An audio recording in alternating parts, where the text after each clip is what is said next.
Visavadar sessions કોર્ટે ભેસાણના ચકચારી POCSO કેસમાં સગી દીકરી ઉપર વારંવાર બળાત્કાર કરનાર પિતાને 20 વર્ષની કઠોર સજા અને ₹56,000નો દંડ કર્યો છે। સરકારી વકીલ વિજય માઢકની ધારદાર અને અસરકારક દલીલોને ગ્રાહ્ય રાખી કોર્ટે ઐતિહાસિક ચુકાદો આપ્યો છે।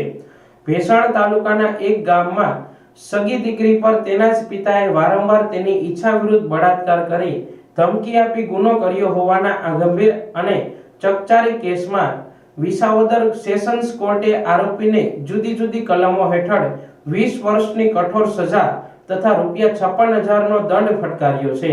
આ કેસ ભેસાણ તાલુકાનો હોય ભેસાણ પોલીસે તપાસ પૂર્ણ કરી ચાર્જશીટ દાખલ કર્યા બાદ કેસને વિસાવદર સેશન્સ કોર્ટમાં કમિટ કરવામાં આવ્યો હતો।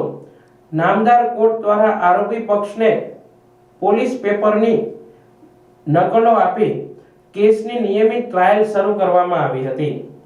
ટ્રાયલ દરમિયાન ફરિયાદી પક્ષ તરફથી કુલ 13 મહત્વપૂર્ણ સાક્ષીઓની જુબાની જેમાં ભોગ બનનાર સગી દીકરી, ફરિયાદી તથા અન્ય સાક્ષીઓની જુબાની તેમજ મેડિકલ અને દસ્તાવેજી પુરાવાઓ કોર્ટ સમક્ષ રજૂ કરવામાં આવ્યા હતા। સરકારી વકીલ વિજય માઢક દ્વારા કેસની તમામ હકીકતો, કાયદાકીય જોગવાઈઓ અને પુરાવાઓના આધારે અત્યંત ધારદાર અને અસરકારક દલીલો કરવામાં આવી હતી। સરકારી વકીલની દલીલોમાં ભોગ બનનારની વિશ્વસનીય જુબાની, મેડિકલ પુરાવાઓ તથા આરોપીના અપરાધની ગંભીરતા ઉપર ખાસ ભાર મૂકવામાં આવ્યો હતો। નામદાર એડિશનલ સેશન્સ જજ HV જોશીએ તમામ પુરાવાઓ અને દલીલોનું સૂક્ષ્મ રીતે મૂલ્યાંકન કરી આરોપી પિતાને દોષિત ઠેરાવી કડક સજા સંભળાવી છે। સર, આપનું નામ શું છે? મારું નામ એડિશનલ VP VN માઢક છે અને વિસાવદર કોર્ટમાં ફરજ બજાવું છું। સર, આપણે 6/2/2026ના રોજ જજમેન્ટ વિસાવદર કોર્ટે આપેલ છે, એ જજમેન્ટ વિશે આપ સાહેબ શું કહેશો?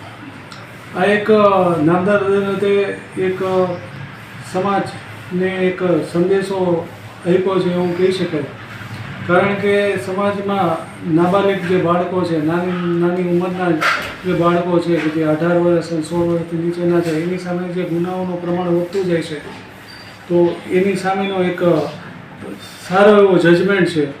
આ જે કેસ છે એની હું ટૂંકમાં હકીકત જણાવું તો આ એક પિતા પોતાની પુત્રી અને નાના બાળક સાથે એક ગામમાં રહેવા માટે આવેલા અને મજૂરી કામ કરતા, અને ત્યાં જે છે પિતા રાત્રિના સમયે એની એકલતાનો લાભ લઈ અને એની સાથે દુષ્કર્મ કરતા, અને આ હકીકતથી કંટાળી અને છોકરી રોડ ઉપર ચાલી ગઈ કે એને પોલીસ મળી અને પોલીસે પૂછપરછ કરીને હકીકત બહાર આવી, કેસ દાખલ થયો, પોલીસે ચાર્જશીટ કર્યું અને એ કેસ ચાલી જતા જે કોર્ટે છે એ તમામ પુરાવાઓ, સાક્ષીઓ, મેડિકલ એવિડન્સ અને દસ્તાવેજી પુરાવાઓને ધ્યાન લઈને આ સખત સજા ફટકારી છે એના પિતાને।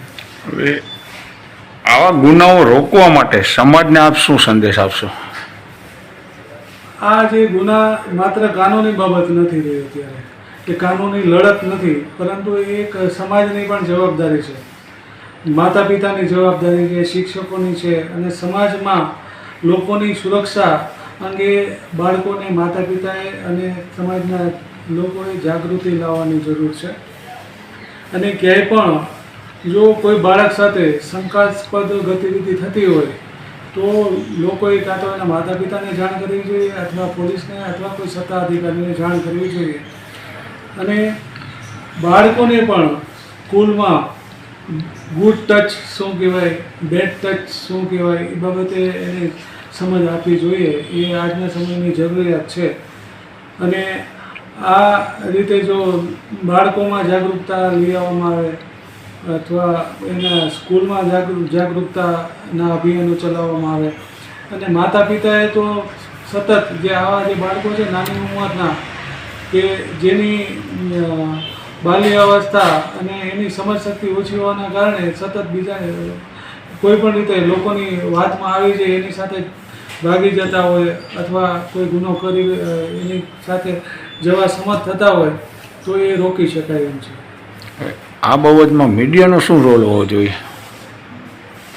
આ બાબતે જો મીડિયાની વાત કરું તો મીડિયાએ તો પહેલી વાત એ ધ્યાને રાખવી જોઈએ કે જે બાળક છે, ભોગ બનનાર છે, એને સગાવાલાઓ છે, એની જે આઈડેન્ટિટી છે, એની ઓળખ છે એ જાહેર થવી જોઈએ નહીં.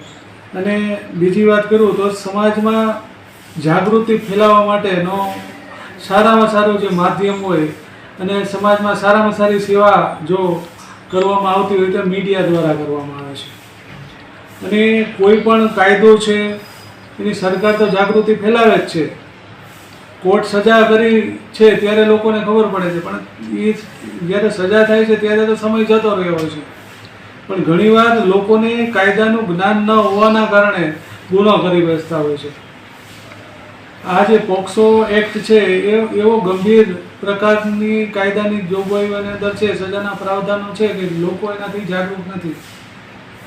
અને આ કાયદો એવો છે કે બંને દીકરો હોય કે દીકરી હોય, પ્રેમ સંબંધમાં હોય, પણ જ્યારે એક દીકરો કે દીકરી છે જે નાની ઉંમરની છે, 16 વર્ષથી નાની છે, એની સાથે પ્રેમ સંબંધ કરવામાં આવેલો હોય, કોઈ દુષ્કૃત્ય કરવામાં આવે તો પોક્સો એક્ટ લાગુ પડી જાય છે અને ગંભીર પ્રકારની સજા પણ થઈ શકે એમ છે. હવે આ જ કેસનો હું દાખલો દઉં કે આમાં 20 વર્ષની પિતાની સજા થઈ. હવે પિતા ન હોય પણ કોઈ બીજો છોકરો હોય 21-22 વર્ષનો ને એને સજા થઈ હોય, પણ સજા થયા પછી એને ખબર પડે કે આ તો ગુનો હતો અને આમાં તો ગંભીર પ્રકારની સજા છે. ભલે પછી એ બાળકના પ્રેમમાં હોય, દીકરીના પ્રેમમાં હોય, વિજય સગીર વયની હતી, પણ અગાઉ જો એને ખબર હોય કે આવો કાયદો છે, આવી સજાની જોગવાઈ છે, આ જે નાબાલિગ બાળક છે, દીકરી છે, એની સાથે આવું કૃત્ય કરાય નહીં, એની સાથે પ્રેમમાં પડાય નહીં, તો કદાચ એ વ્યક્તિ આવો ગુનો કરેલ ન હોય. એટલે હું જે મીડિયાનો રોલ છે એ બહુ જ મહત્ત્વનો માનું છું. લોકોમાં જાગૃતતા આવવી જોઈએ. અને બીજું વિશેષમાં એમ કહીશ કે જ્યારે સજા થાય છે ત્યારે એના વકીલને ખબર હોય, બચાવ પક્ષના અથવા પબ્લિક પ્રોસિક્યુટરને ખબર હોય, કોર્ટને ખબર હોય કે સજા થઈ છે, પણ લોકોમાં આ જે જજમેન્ટ્સ આવે છે, આવા સજાના જજમેન્ટ આવે છે, એવી લોકોને ખબર જ નથી હોતી. આવા ગુનામાં પણ ગંભીર પ્રકારની સજાઓ થાય છે. તો મીડિયાનો જે જવાબદારી અહીં વધી જાય છે, આવા ગંભીર પ્રકારના જે ગુનાઓમાં શિક્ષા થાય છે એ પણ એને બતાવવું જોઈએ. ભોગ બનનારનું નામ, એના માતા પિતાનું નામ વગેરે જે છે એ ગુપ્ત રાખીને પણ આ બાબતો જાહેર કરવી જોઈએ કે સજાઓ થયેલ છે, જેથી લોકોમાં જાગૃતતા આવે અને આવા ગુનાઓ ન કરે.